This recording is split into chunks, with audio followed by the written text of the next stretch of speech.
एक घने जंगल में एक साधु तोते के साथ बैठा हुआ था, जहाँ पर बहुत भीड़ लगी थी।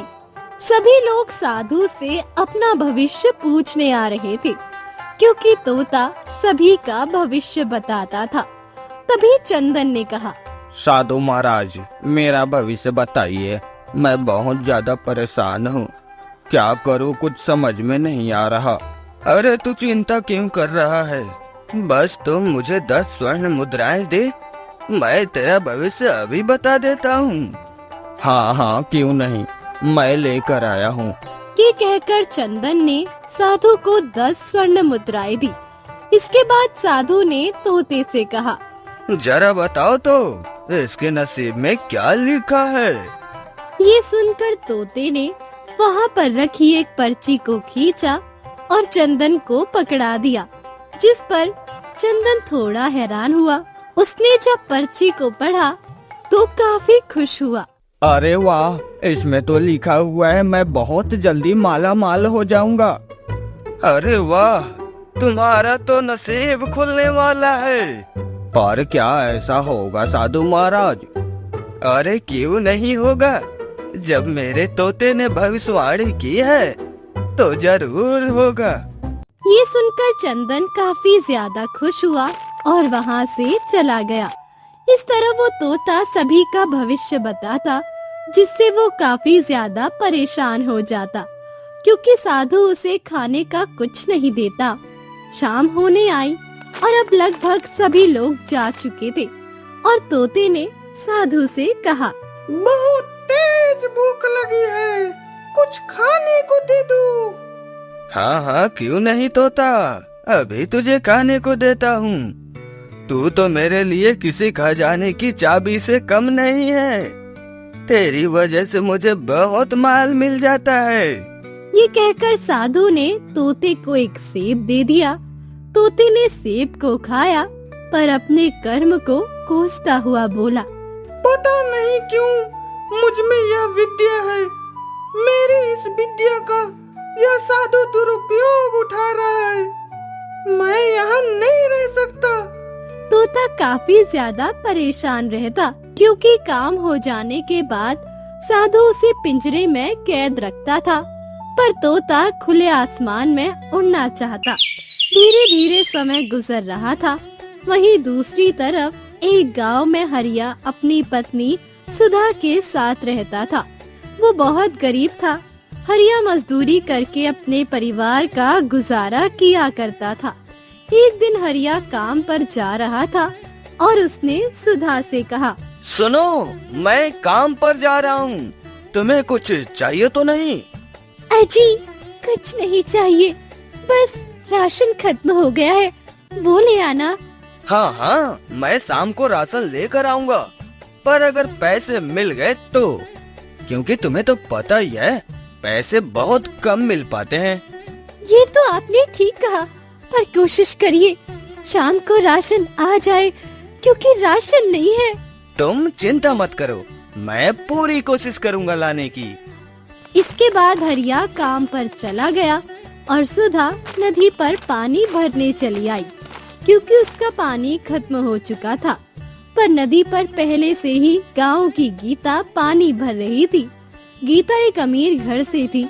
जब उसने सुधा को देखा तो कहा, अरे पता नहीं कैसे कैसे लोग गांव में रहते हैं, इतने गरीब होने के बाद भी पता नहीं किस तरह गुजारा कर लेते हैं। अगर मैं इतनी गरीब होती तो मैं तो अपने पति के साथ बिल्कुल भी नहीं रहती। इस पर सुधा ने कुछ नहीं कहा, क्योंकि उसे पता था गीता अक्सर ऐसा ही बोला करती है, और वो पानी भरकर वहाँ से जाने लगी।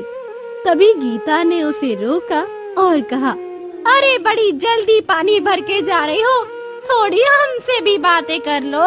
नहीं नहीं, मुझे घर पर काम है, इसीलिए।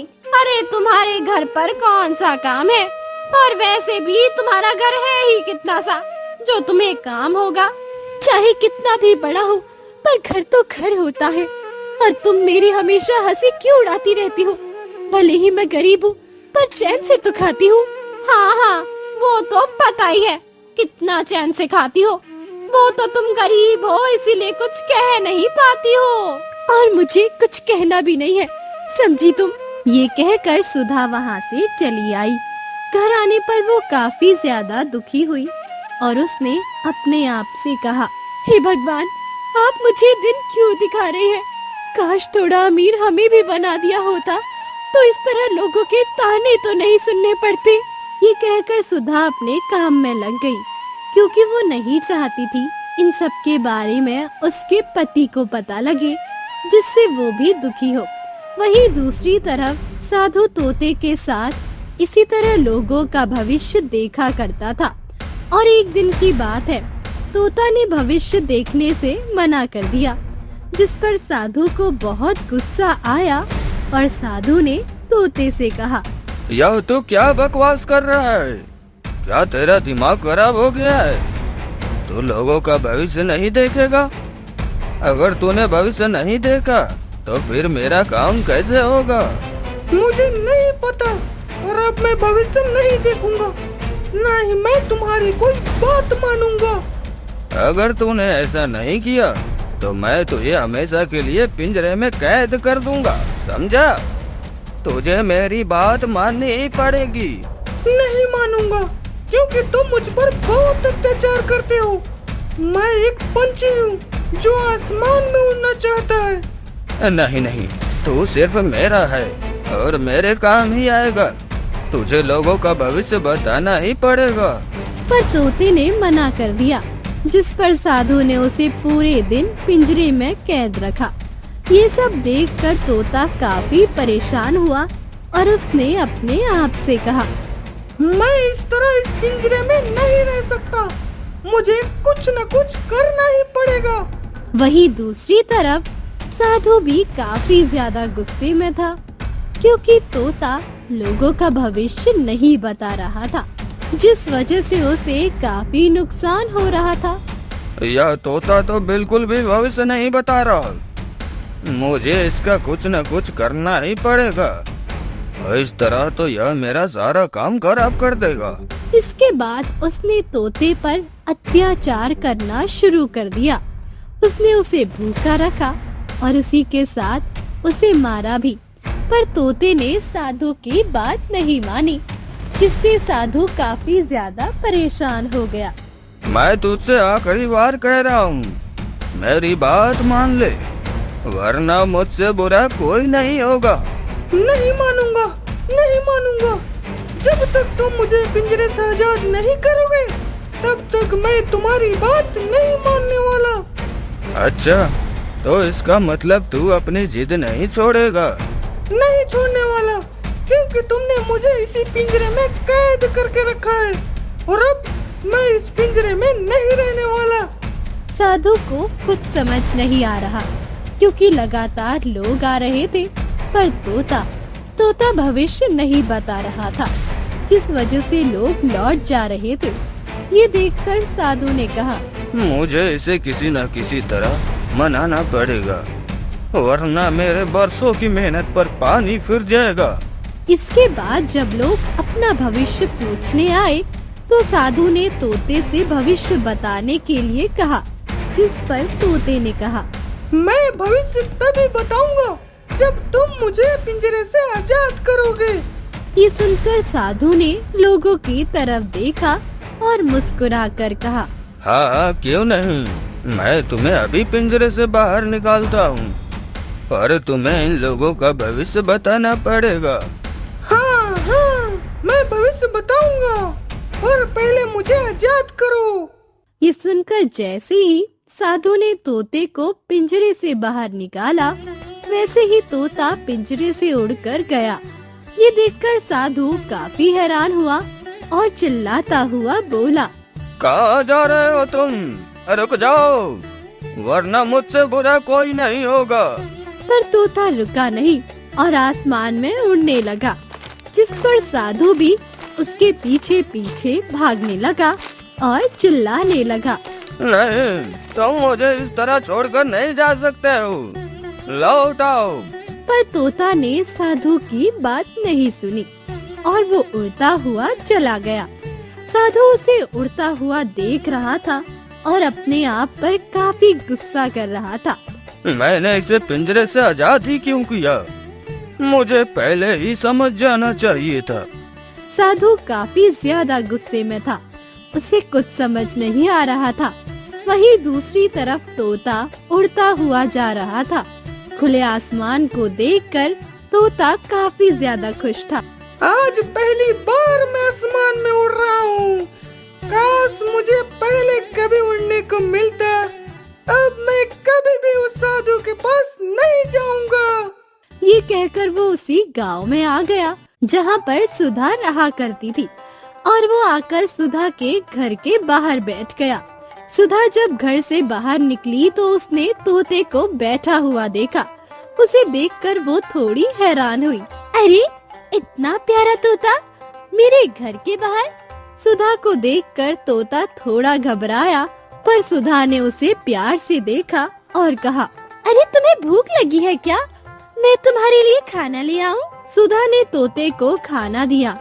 सुधा का व्यवहार देखकर तोता काफी खुश हुआ और उसके बाद सुधा ने उसे अपने घर पर रख लिया। शाम को जब हरिया लौट कर आया और उसने तोते को देखा तो थोड़ा हैरान हुआ। अरे यह तुम्हारे पास तोता कहाँ से आ गया? अरे ये तो आज सुबह ही अपने घर पर उड़ कर आ गया था। अच्छा ऐसी बात है, ठीक है, इसका ध्यान रखना।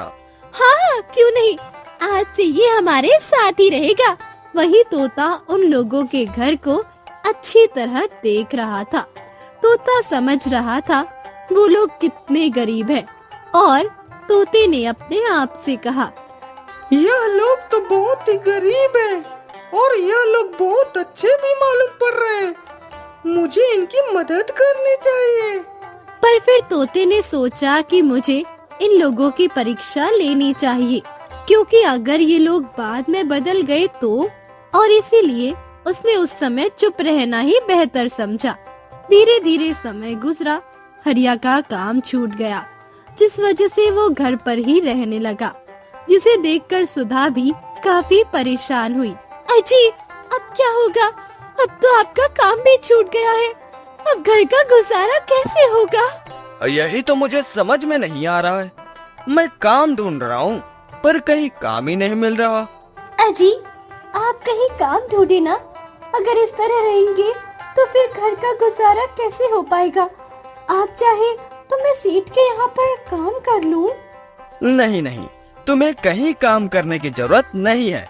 मैं जब तक जिंदा हूँ तब तक तुम काम नहीं करोगी। ये सुनकर सुधा काफी ज्यादा परेशान हुई।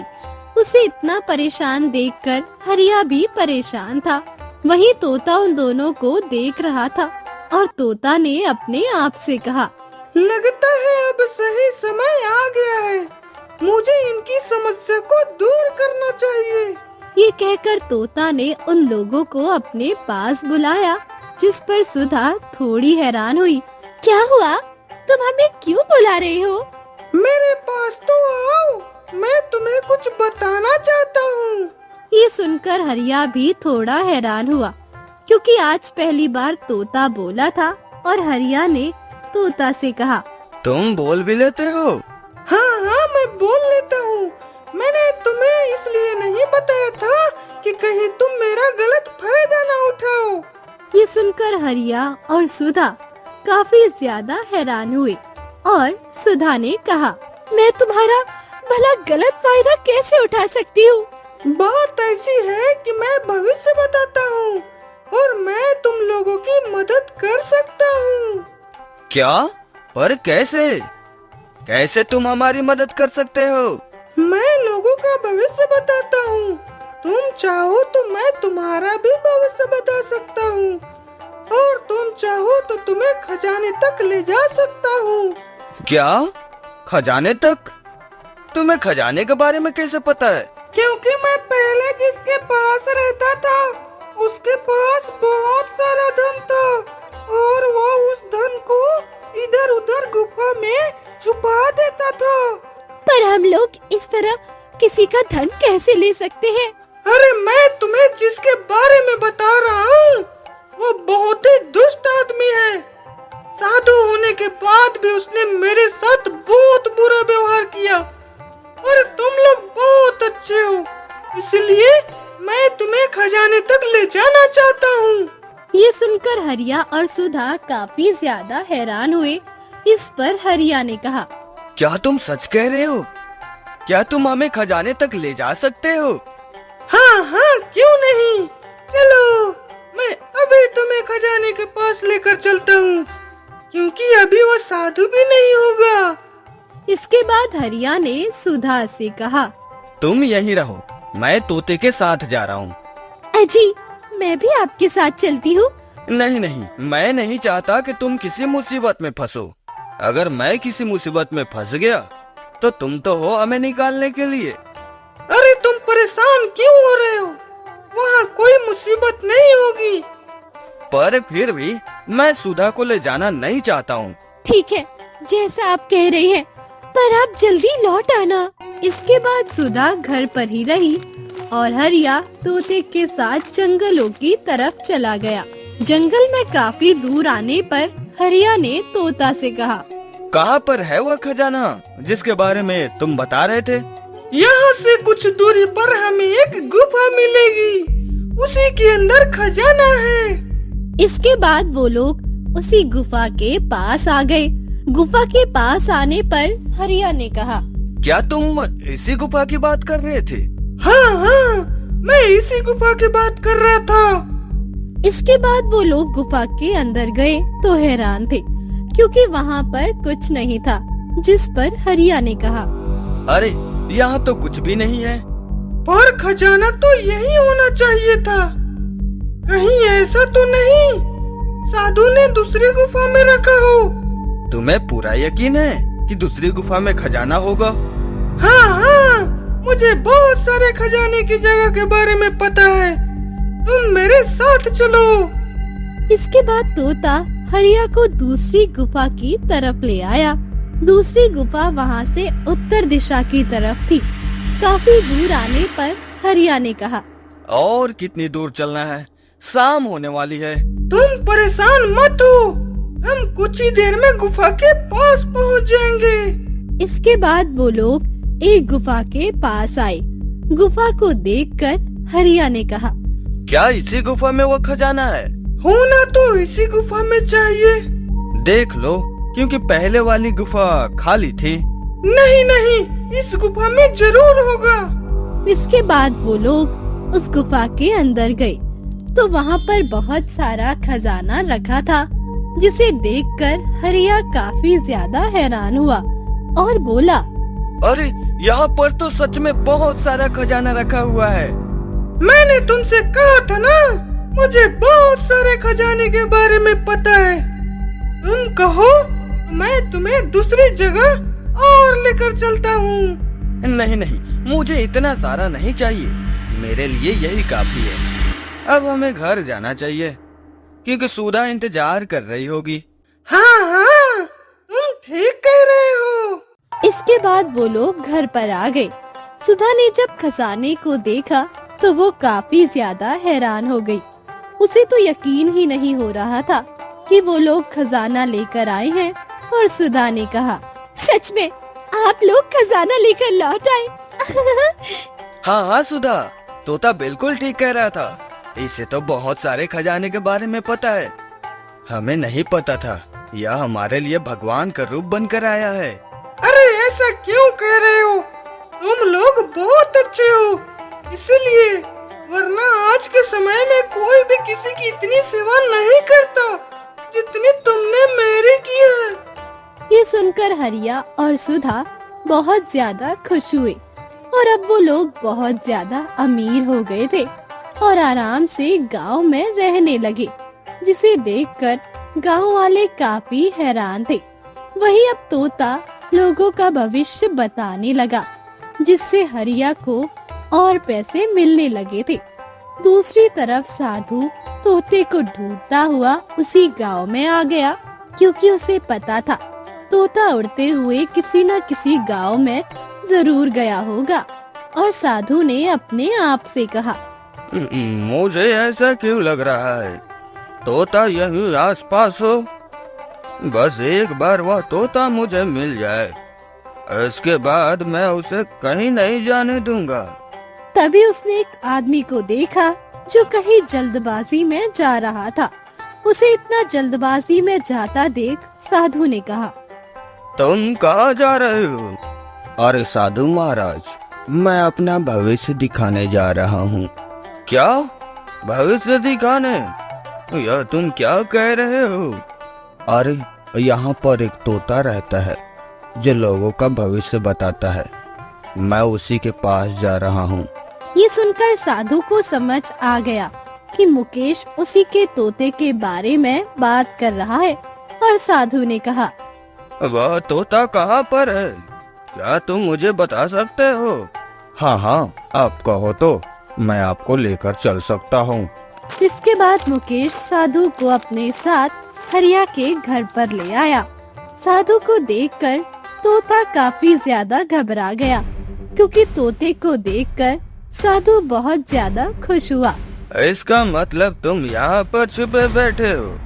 तुम मुझे मिल ही गए। तोता इतना ज्यादा घबराया हुआ था कि वो घर के अंदर भाग गया।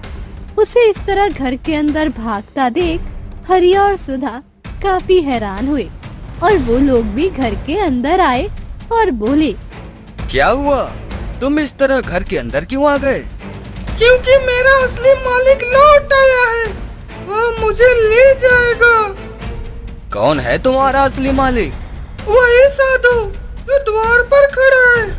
तभी साधु अंदर आ गया और बोला, आखिरकार तुम मुझे मिल ही गए। तुम्हें पता है मैंने तुम्हें कितना ढूंढा। अब तुम्हें मेरे साथ चलना पड़ेगा। नहीं नहीं, मैं तुम्हारे साथ नहीं जाऊंगा, क्योंकि तुमने मेरे ऊपर बहुत अत्याचार किया है। नहीं, अब तो तुम्हें मेरे साथ जाना ही पड़ेगा, वरना मुझसे बुरा कोई नहीं होगा। वही तोते को इतना घबराया हुआ देखकर सुधा ने कहा, साधु महाराज, ये तोता हमारा है, आप इसे नहीं ले जा सकते हैं। नहीं नहीं, यह तोता मेरा है। तुम लोग झूठ बोल रहे हो। यह मेरे यहाँ से भाग आया था। ये आपका नहीं है। अगर आपका होता तो ये वहाँ से भाग नहीं आता, क्योंकि पालतू जानवर और पंछी कभी भी इस तरह अपने मालिक को छोड़ते नहीं है। ये सुनकर साधु चुप हो गया। इस पर हरिया ने कहा, यह तोता हमारा है, इसलिए यह हमें छोड़कर नहीं जा रहा है, और तुम झूठ बोल रहे हो। अगर तुम यहाँ से नहीं गए तो मैं गांव वालों को बुलाकर अभी तुमको पिटवा दूंगा, समझे? इसलिए तुम चुपचाप यहाँ से चले जाओ, इसी में तुम्हारी भलाई है। ये सुनकर साधु को बहुत तेज गुस्सा आ गया। वही वो कुछ कर भी नहीं सकता था, क्योंकि तोता जाने के लिए राजी नहीं था। इस पर साधु ने कहा, तुम अच्छा नहीं कर रहे हो, मैं तुम्हें बाद में देख लूंगा। हाँ हाँ, तुम्हें जो करना है कर लो, पर अभी तोता कहीं नहीं जाएगा। ये सुनकर साधु वहाँ से चला गया, जिस पर तोता काफी ज्यादा खुश हुआ और बोला, तुम्हारा बहुत बहुत धन्यवाद जो तुमने मुझे बचा लिया, वरना यह साधु मुझ पर दोबारा अत्याचार करता। अरे तुम ऐसा क्यों कह रहे हो? तुमने हमारी इतनी मदद की और अब तो तुम हमारे घर के सदस्य बन गए हो। मैं तुम्हें इतनी आसानी से नहीं जाने दूंगा। ये सुनकर तोता काफी ज्यादा खुश हुआ और अब वो लोग आराम से रह रहे थे। वहीं अब तोता भी काफी खुश